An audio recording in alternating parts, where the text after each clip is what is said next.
Hoje, a gente vai mergulhar fundo numa obra que, olha, muda a nossa forma de enxergar o mundo das finanças. É A Ascensão do Dinheiro, do historiador Niall Ferguson. Esse livro vem para desafiar aquela desconfiança que quase todo mundo tem sobre finanças, sabe?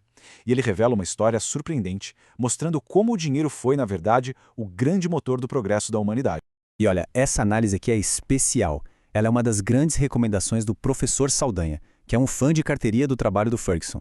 Ele sempre diz que este livro é uma leitura, assim, obrigatória para qualquer pessoa que queira entender de verdade como o mundo moderno funciona.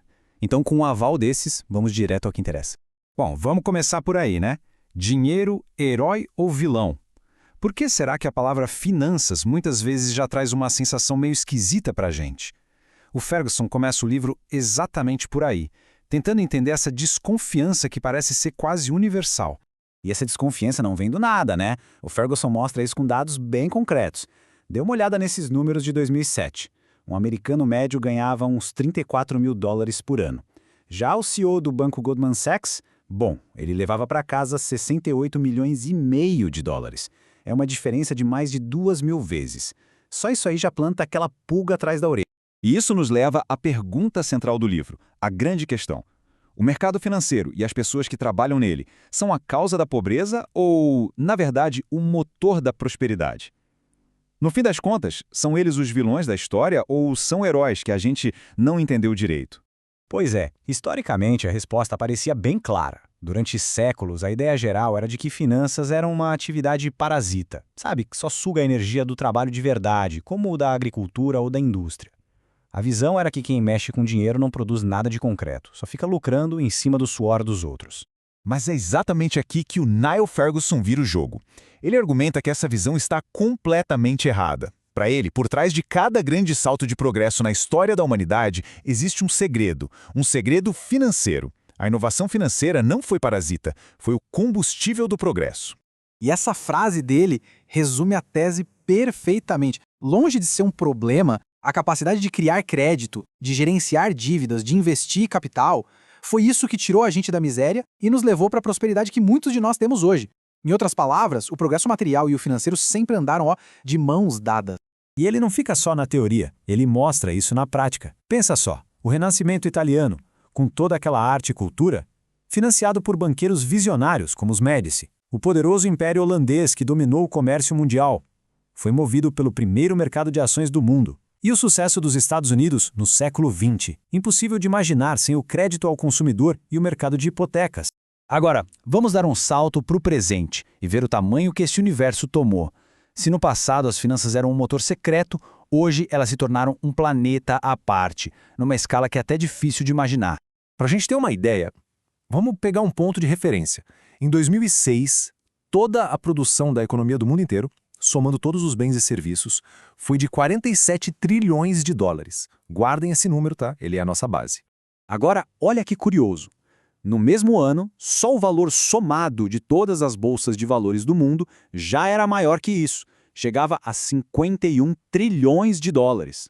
Ou seja, o mercado de ações, sozinho, já era maior que toda a economia produtiva do planeta. Mas calma, porque isso não é nada. O mercado de derivativos, aqueles contratos financeiros super complexos, chegava a absurdos 473 trilhões de dólares. Isso é mais de 10 vezes o tamanho da economia mundial. O planeta finanças, como diz o Ferguson, está começando a fazer o nosso planeta Terra parecer pequeno. Claro, um sistema tão gigante e complexo é, por natureza, instável. Mas o Ferguson argumenta que essa volatilidade toda não vem só dos números ou dos computadores. Ela vem de algo muito mais fundamental: a nossa própria natureza humana. Para o Ferguson, os mercados financeiros são como um grande pêndulo das nossas emoções. A euforia e a ganância vão inflando as bolhas, mas, inevitavelmente, uma hora o medo toma conta e, puf, tudo desmorona. No fundo, as crises financeiras são crises de confiança e de pânico coletivo. E ele usa uma analogia muito poderosa para descrever isso. Ele compara o mundo financeiro a um sistema darwiniano, como na natureza. As crises seriam como eventos de extinção em massa, que eliminam os mais fracos e permitem que só os mais fortes, os mais adaptados, sobrevivam e evoluam. Então, qual é a grande lição que a gente tira desse sistema que é tão poderoso, tão complexo e às vezes tão assustador? A perspectiva final que o Ferguson nos dá é surpreendente e, ao mesmo tempo, muito profunda. Ele resume tudo em 3 grandes ideias. Primeira, a pobreza não é causada pela exploração dos financistas, mas sim pela falta de acesso a bancos e crédito. Segunda, as finanças são um amplificador das nossas emoções, tanto da euforia quanto do pânico.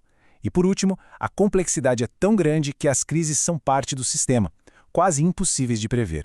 E, no final das contas, a grande conclusão do Ferguson é que o sistema financeiro não é um monstro do lado de fora, ele é um espelho que reflete quem nós somos, nossas ambições, nossos medos, nossas genialidades e, claro, nossos defeitos. A gente não pode culpar o espelho pela imagem que ele mostra. E isso nos leva à reflexão final, que é um verdadeiro lema de vida.